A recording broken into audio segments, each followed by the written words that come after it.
జనాన్ని ఉద్ధరించిన వంశమని జబ్బలు చరుచుకునే జగన్ రెడ్డి కుటుంబానికి అంత సీన్ లేదా?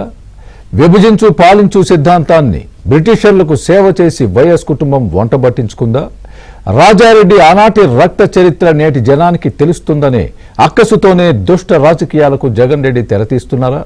వైఎస్ కుటుంబ రాజకీయాలన్నీ రక్త మాంసాలతో నిండినవని కడప టీడీపీ నేతలు పదే పదే ఎందుకంటున్నారు? అటు అమరావతి తీర్మానానికి మద్దతు ఇవ్వకుంటే 15 కోట్లు ఇస్తామని ఎవరు ఆఫర్ చేశారు? వైసీపీకి పుష్ప 2, పుష్ప 3 సినిమాలు చూపిస్తానని పులివెందుల టీడీపీ ఇన్ఛార్జ్ ఎందుకంటున్నారు?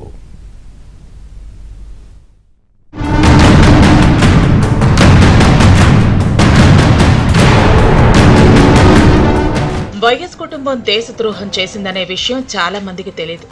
స్వాతంత్ర్యానికి ముందు పులివెందుల ఎమ్మెల్యే జగన్ రెడ్డి తాత రాజారెడ్డి బ్రిటిష్ వాళ్లకు కూడా సాయం చేశారట. స్వాతంత్ర ఉద్యమ సమయంలో స్వాతంత్ర్యం కోసం జనమంతా తెల్లవాళ్లతో పోరాడుతుంటే స్వలాభం కోసం ఏకంగా బ్రిటిష్ అధికారుల మన్నన కోసం రాజారెడ్డి కుటుంబం ఆహారం సరఫరా చేసిందని విమర్శించారు టీడీపీ ఎమ్మెల్సీ భూమిరెడ్డి రామ్ గోపాల్ రెడ్డి. అంటే జగన్ కుటుంబం భారతదేశ స్వాతంత్ర్యానికి వ్యతిరేకంగా పనిచేశారన్నమాట. బ్రిటిష్ సైన్యంలో చేరిన రాజారెడ్డి వారి కోసం పనిచేయలేదని చెప్పే ధైర్యం జగన్ కు ఉందా అని నిలదీశారు రామ్ గోపాల్ రెడ్డి.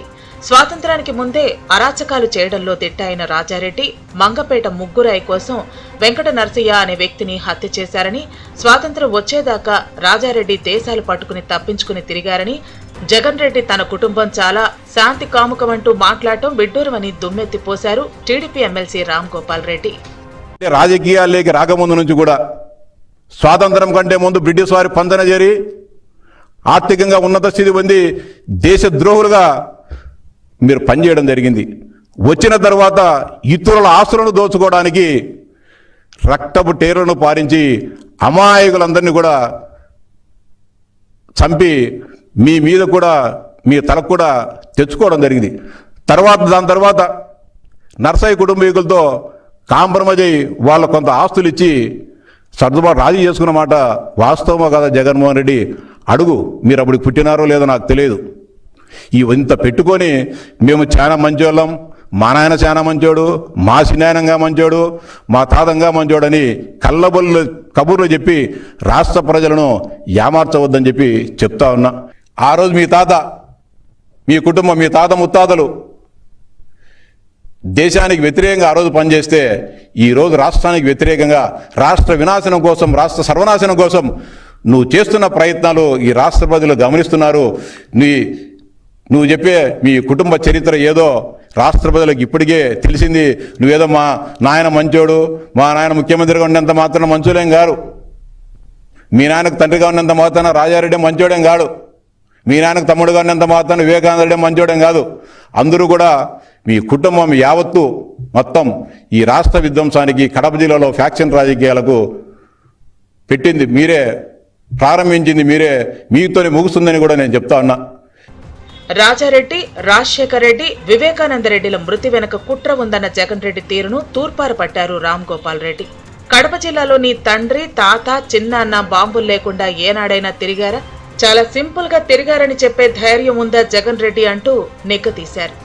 అందరు కూడా సినిమాలలో విలన్లు ఏదైనా దురాగతాలు జరిగినప్పుడు హెచ్చరిస్తూ ఉంటారు, ఈ కుటుంబానికి ఎవరైనా ఆశ్రయం ఇచ్చినా మేము అంత చూస్తాం. సేమ్ అదే విధంగా నా భార్య, నా కుమారుణ్ణి నడు రోడ్డు మీద నిలబెట్టి ఈ కుటుంబానికి పచ్చి మంచినీళ్ళు ఇచ్చినా కూడా మీ అంత తేలుస్తాం, మీ కొంపలు కూడా కూరుస్తామని చెప్పిన సంఘటనలు ఈ రోజు కూడా మేము మర్చిపోం. జగన్మోహన్ రెడ్డి ఇంత అన్యాయాలు, దుర్మార్గాలు చేసి ఈరోజు చంద్రబాబు నాయుడు గారు అన్యాయాలు చేస్తున్నారు, లోకేష్ గారు రెడ్ బుక్ రాజ్యాంగము ఇవన్నీ చెప్తున్నారు.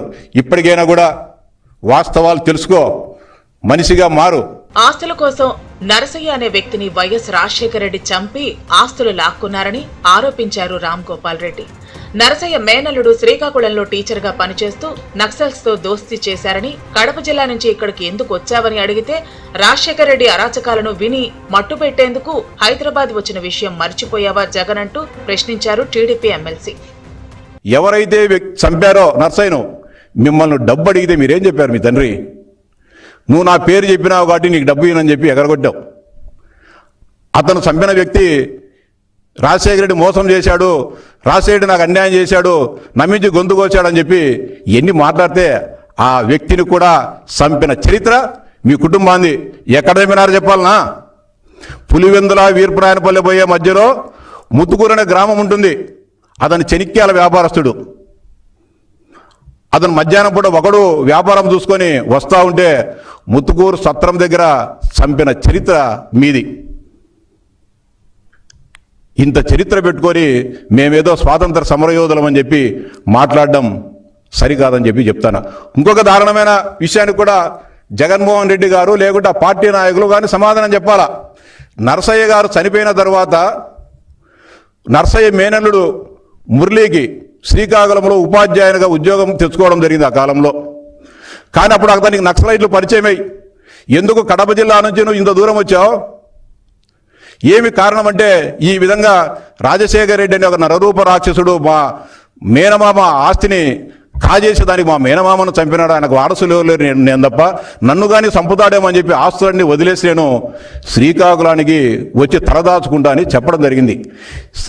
మురళి చెప్పే విషయంలో వాస్తవం ఉందా లేదా అని చెప్పి ఆ రోజు నక్సలైట్లు అన్ని విధాలా వాళ్ళు సమాచారం తెలుసుకొని రాజశేఖర రెడ్డి తప్పు చేశాడు, ఆస్తి కోసం నరసయ్యను అన్యాయంగా చంపారని చెప్పి రాజశేఖర రెడ్డిని చంపేదానికి ప్రయత్నం చేసిన విషయం వాస్తవమా కాదా జగన్మోహన్ రెడ్డి నువ్వు చెప్పాలనుకుంటున్నా? ఏపీలో ఉన్న ప్రత్యర్థి పార్టీ వైసీపీ కాదని, జగన్ రెడ్డి నేతృత్వంలో పనిచేస్తోంది ముమ్మాటికి గొడ్డలి పార్టీని అన్నారు మంత్రి బీసీ జనార్దన్ రెడ్డి. పవర్ కోల్పోయాక తట్టుకోలేకపోతున్న జగన్ రెడ్డి ఫ్రస్ట్రేషన్తో ఊగిపోతున్నారని, 5 ఏళ్ల అధికారంలో ఉన్నప్పుడు గ్రామాల్లో ఎన్ని హత్యలు చేయించారో ఆధారాలతో సహా నిరూపిస్తామని జగన్ రెడ్డికి సవాల్ విసిరారు మంత్రి జనార్దన్ రెడ్డి. వైఎస్ఆర్ పార్టీ పేరు వైఎస్ఆర్ పార్టీ కాదు, ముమ్మాటికి ఇది గొడ్డలి పార్టీ అనేటువంటి దాన్ని మేము నామకరణం చేసినామని చెప్పాము. ఎందుకు చేసినామని చెప్తే, గత 5 సంవత్సరాలకే జరిగినటువంటి పరిణామాలు కానీ, ఇప్పటికీ జగన్మోహన్ రెడ్డిలో చూస్తున్నటువంటి ఒక ప్రవర్తనను కానీ, వారు అనుసరిస్తున్నటువంటి ప్రతి విధానాన్ని కూడా చూసిన తర్వాత వైఎస్ఆర్ పార్టీ ముమ్మాటికి గొడ్డలి పార్టీ అని చెప్పడం జరిగింది. 5 సంవత్సరాల కాలంలో మీరు ఎన్ని గ్రామాలలో ఎన్ని హత్యలు జరిగినాయి, ఎంతమంది కాళ్ళు చేతులు ఎరగొట్టారు, అదేవిధంగా తెలుగుదేశం పార్టీకి సంబంధించిన వ్యక్తుల మీద ఏ సంబంధము లేని వ్యక్తులు ఏ చిన్న దాంట్లో కూడా ఏదో చిన్న న్యూసెన్స్ కేసులు జరిగితే న్యూసెన్స్ కేసును హత్యా ప్రయత్నం కింద అటెంప్ట్ మర్డర్ కింద కేసులు పెట్టింది మీరు కాదా అని అడుగుతా ఉన్నాను. జగన్ అరాచకాలను జనం భరించలేకే 151 సీట్ల నుంచి 11 సీట్లకు పరిమితం చేసిన జగన్ రెడ్డి బ్యాచ్ కు బుద్ధి రాలేదన్న మంత్రి జనార్దన్ రెడ్డి, దేశంలో ప్రధానికి కూడా లేనంతగా ఇనుప కంచెతో భద్రత ఏంటో జగన్ రెడ్డి అంతటి అభద్రతా భావంతో ఉన్నారని విమర్శించారు. తాత రాజారెడ్డిలో ఉండే క్రూర స్వభావాలను జగన్ రెడ్డి పుణికిపుచ్చుకున్నారని, ఏపీలో పరిశ్రమలు పెట్టేవారిని కూడా బెదిరించడమే నిదర్శనమన్నారు ఏపీ మంత్రి. రాజారెడ్డి గారిలో ఉండేటువంటి డిఎన్ఏ, రాజారెడ్డి గారిలో ఉండేటువంటి క్రూర స్వభావాలు ఏవి ఉన్నాయో ఆ క్రూర స్వభావాలన్నీ కూడా జగన్మోహన్ రెడ్డి గారికి వచ్చాయి. అయిన తర్వాత కూడా ఏమంటున్నావు, పరిశ్రమలు ఎవరైనా పెడతాన్నారు, నేను వస్తాను, మళ్ళీ నేను వచ్చిన తర్వాత జైల్లో పెడతాను అంటే, ఎవరైనా ఒక కాంట్రాక్ట్ చేస్తే జైల్లో పెడతానంటావు, పీపీపీ మోడల్ ఎవరైనా తీసుకొస్తే మెడికల్ కాలేజీకి సంబంధిస్తే వాళ్ళను ఎవరిలో పెడతారంటావు, పరిశ్రమలు పెడితే నేను వచ్చిన తర్వాత అంతూ తేలుస్తా, జైల్లో పెడతా. అయ్యా, నీకు జైల్లో ఉండేది ఇష్టం కాబట్టి, నువ్వు ఎన్నో రోజులు జైల్లో ఉన్నావు కాబట్టి నీ లెక్కన అందరూ జైల్లో ఉండాలని ఎందుకు కోరుకుంటారు? జైలు పచ్చివి కాబట్టి నువ్వు జైల్లో అందరినీ పెడతానంటే ఎవరు కూడా ఒప్పుకోరు ప్రజాస్వామ్యంలో. అటు కడప ఎంపీ అవినాష్ రెడ్డి తనపై చేసిన కామెంట్స్ కు స్ట్రాంగ్ కౌంటర్ ఇచ్చారు Pulivendula TDP incharge B Tech Ravi. విజయసాయిరెడ్డిని తాను కలిసి ఉంటే 6 ఏళ్లు ఎందుకు మౌనంగా ఉన్నారని ప్రశ్నించారు. 2014లో జరిగిన స్థానిక సంస్థల ఎన్నికల్లో అవినాష్ రెడ్డి కసునూరు ఎంపీటీసీకి లాలుచి పళ్లేదా అని నిలదీశారు. అమరావతి తీర్మానానికి మద్దతు ఇవ్వకుంటే 15 కోట్లు ఇస్తామని చెప్పింది మీరు కదా అని వైసీపీ ఎంపీ అవినాష్ కు ఛాలెంజ్ విసిరారు బీటెక్ రవి. పులిమేళ్ల తోటలో ఏం జరగలేదని అవినాష్ రెడ్డి చెబితే రాజకీయాల నుంచి తప్పుకుంటానని, ఇప్పటి వరకు పుష్ప1 మాత్రమే అయిపోయిందని, ఇంకా పుష్ప2, పుష్ప3 కూడా చూపిస్తామన్నారు బీటెక్ రవి. అమరావతిలో మీరు పెట్టిన తీర్మానానికి అగెనిస్ట్ గా ఓటేసి ఈ రోజు అమరావతి ఈ రకంగా పనులు జరుగుతున్నాయంటే అందులో బీటెక్ రవి భాగస్వామ్యం కూడా ఉంది. అలాంటి క్యారెక్టర్ నాది. అట్లా క్యారెక్టర్ను నువ్వు అసాసినేట్ చేసేట్టుగా డబ్బులకు కాదు 15 కోట్లు ఆఫర్ ఇస్తామంటే ఆ రోజు మేము కాదని అమరావతికి మీరు పెట్టిన తీర్మానానికి వ్యతిరేకంగా ఓటేసిన వ్యక్తి కాబట్టి కొనలేవు. డబ్బు మీద మాకు ఆ వ్యామోహం లేదు. నా దగ్గర ఆ డబ్బు ఉంటే అసలు మీరు ఆ రాజకీయం కూడా చేయలేరని కూడా నేను పదే కూడా ఇంకా నీకు చాలా ఉన్నాయి. వ్యక్తిగతంగా నీకు జోలికి పోతే ఇది ఇంకా ఇది పుష్ప 1, పుష్ప 2, పుష్ప 3 కూడా వచ్చాయి. అయినా నాకు ఒకటి అర్థం కాలే, మామూలుగా సంతోషమైన బాధ అయినా ఒకటే టైప్ లో చెప్పే నువ్వు సావుకు మా పెళ్లికి ఒకటే బ్యాండ్ మేళం ఊతారంటారు. నువ్వు నిన్న అంత ఫ్రస్ట్రేషన్ గా మాట్లాడితే అప్పుడు ఏమైంది? పుష్ప 1 ఇది, పుష్ప 2, పుష్ప 3 కూడా ఉంది. దానికి కూడా వెయిట్ చేయి. ఏపీ ప్రజలు కూటమి ప్రభుత్వంలో చాలా ప్రశాంతంగా ఉన్నారని, రాష్ట్రంలో పెట్టుబడులు వెల్లువలా వస్తున్నాయని, అందుకే జగన్ రెడ్డి బ్యాచ్ కు కళ్లు మండుతున్నాయని, అందుకే 17 ఏళ్ల క్రితం తన తండ్రి చావును కూడా రాజకీయంగా వాడుకునే ప్రయత్నం చేస్తున్నారని విమర్శిస్తోంది అధికార పార్టీ. జగన్ కుటుంబ రాజకీయాలన్నీ రక్తమాంసాలతో నిండినవేనని, రాజారెడ్డి, రాజశేఖర రెడ్డి లాగా జగన్ రెడ్డి కూడా అరాచకాలు, మర్డర్ పాలిటిక్స్ చేస్తామంటే ఏపీలో కుదరవని హోల్సేల్ గా వార్నింగ్ ఇస్తున్నారు తెలుగుదేశం పార్టీ నేతలు.